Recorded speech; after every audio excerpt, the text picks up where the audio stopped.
The next morning, the air in the house felt different. The rain had stopped, but the silence was heavy, heavier than before. Kemi moved around the kitchen, trying to act normal. Her hands shook slightly as she washed the dishes. Every sound, every clink of a plate made her heart race. She tried not to think about the night before. It wasn't planned, it wasn't expected. But it happened. Victor had been weak. She had been kind. Loneliness and comfort had met in the dark, and now daylight made everything feel too real. When Victor walked into the kitchen, Kemi froze. "Good morning, sir," she said quietly, not meeting his eyes. He nodded. "Morning." They didn't talk about it. They couldn't.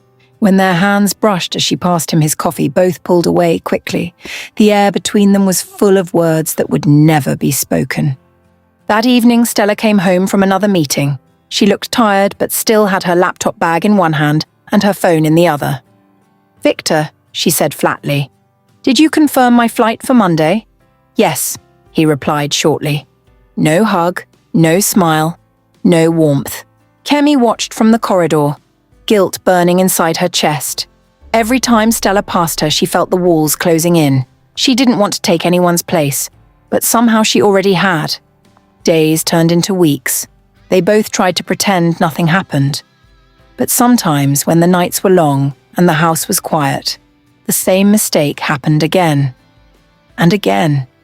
She didn't mean to fall, but kindness can be dangerous when the heart is lonely.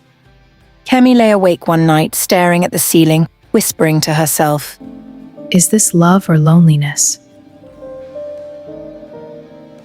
Stella returned home from another business trip. Her car stopped at the gate just as the sun was setting. From outside, she could hear laughter, the kind of laughter she hadn't heard in a long time. She walked in with her handbag on one shoulder and her phone in her hand, still talking about clients even as she entered her own house. "Yes, Mr. Johnson, I'll check the file tonight," she said. "No, the meeting can't wait till Monday." But when she stepped into the living room, her voice stopped. There was Kemi, sitting on the floor with Treasure, both of them laughing as they built a tower of blocks. And Victor was standing by the wall, smiling quietly at the scene. For a brief moment, the house felt alive. Warm, happy, whole, but Stella was not part of that picture. Kemi quickly stood up when she noticed her. "Welcome." Ma. "Ma," she said respectfully, picking up Treasure. Stella nodded stiffly. "Thank you. You can take her to her room." Kemi carried the child away, her heartbeat racing. Stella turned to Victor. "You look happy," she said with a small, sarcastic smile. Victor didn't answer. He only said, "At least someone's laughing in this house." She frowned, dropped her bag on the table and opened her laptop. Work was easier than feelings. Later that night, Stella was in bed, typing away as usual. The soft sound of rain tapped on the windows. Then, from down the hallway, she heard her daughter's small voice. "Good night, Mummy," Treasure said softly. Stella froze. She didn't smile. She didn't even move. Because deep down, she knew that Mummy was not meant for her. Her hands began to shake on the keyboard. Who was Treasure talking to? Stella stood up and walked to the hallway, her heart beating fast. When she peeked into her daughter's room, the truth hit her like lightning. Treasure was in Kemi's arms, hugging her tightly and whispering, "Good night, Mummy." Stella stood in the doorway, frozen, watching another woman hold her child and hearing her own daughter call that woman Mummy.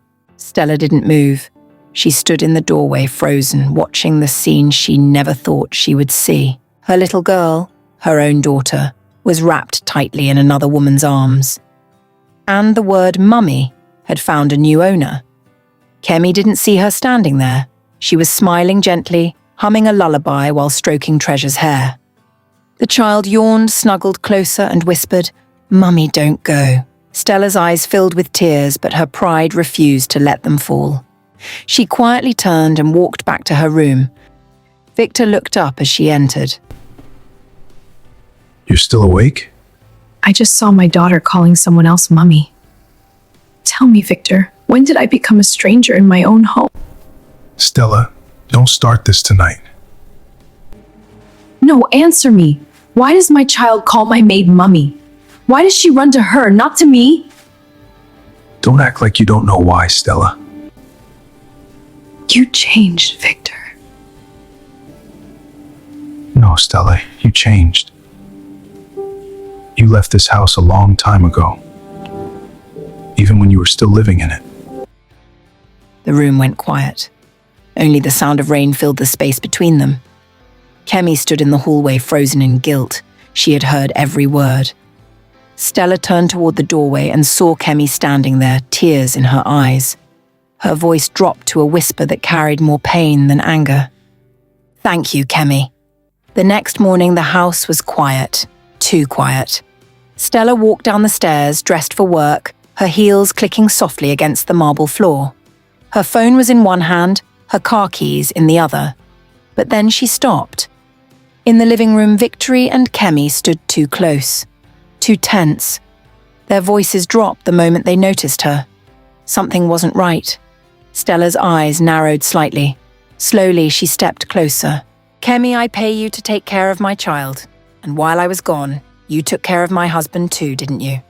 You can build a mansion, but if love doesn't live there, it's still empty." For a long moment, no one spoke. The air in the room was heavy, filled with guilt, fear, and heartbreak. Kemi stood frozen at the door, her eyes wet with tears. Stella's words cut through her like a blade. "Answer me, Kemi," Stella said quietly, but her voice shook with anger. "You took care of my husband too, didn't you?" Kemi fell to her knees, trembling. "Ma, please," she began, her voice breaking. "I never planned it. I swear before God I never meant for anything to happen." Stella's lips parted, but no sound came out. She looked at Victor, her husband, the man she had built a life with. "Victor," she said softly, "tell me she's lying." Victor couldn't look at her. His eyes stayed on the floor. That silence was her answer. Her knees felt weak. She held the edge of the table to steady herself. "So it's true," she whispered. "You brought shame into my home while I was out there building a future for us." Victor finally spoke, his voice rough and tired. "Stella, I didn't plan it either. I was lonely. You were never here. You gave your time, your mind, your love to your work, not to us." Stella's anger broke into a painful laugh. "So this is my punishment? Or because I worked hard? Because I built something for our family?" He shook his head slowly. "No, Stella, because while you were building your empire, your home was falling apart." Kemi sobbed quietly, her face buried in her hands. Stella's heart cracked in two. Tears finally falling down her face, she faced Kemi again. Her voice was sharp but broken. "You are leaving this house today. Pack your things and get out of my house. Before I do something I will regret." Kemi shook her head, crying harder. "Ma, please, I have nowhere to go."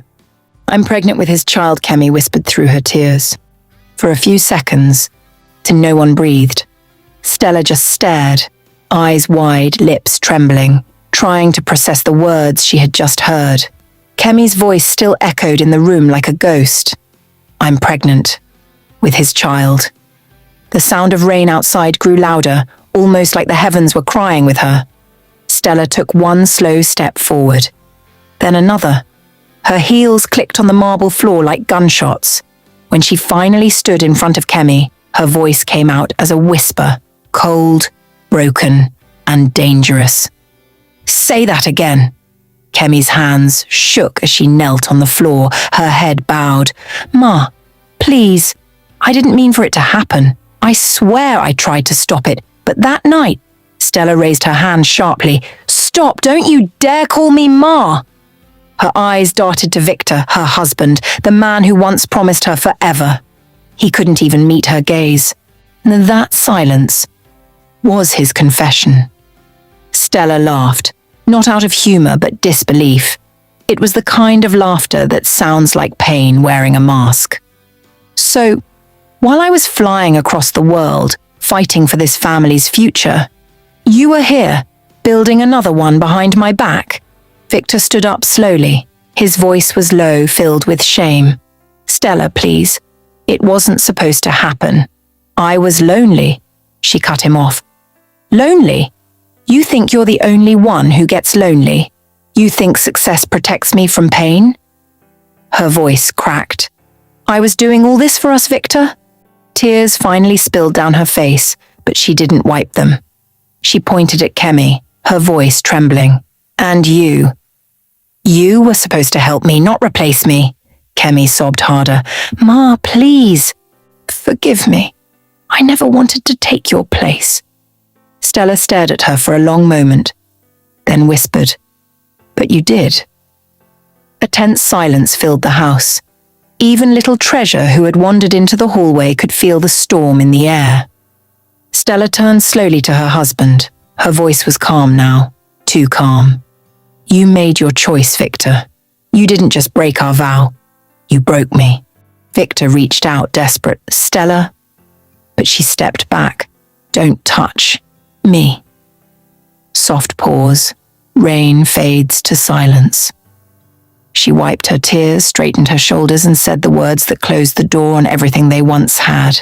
"Kemi stays here, not because I forgive you, but because I want you both to remember what betrayal feels like when the light comes back in the morning."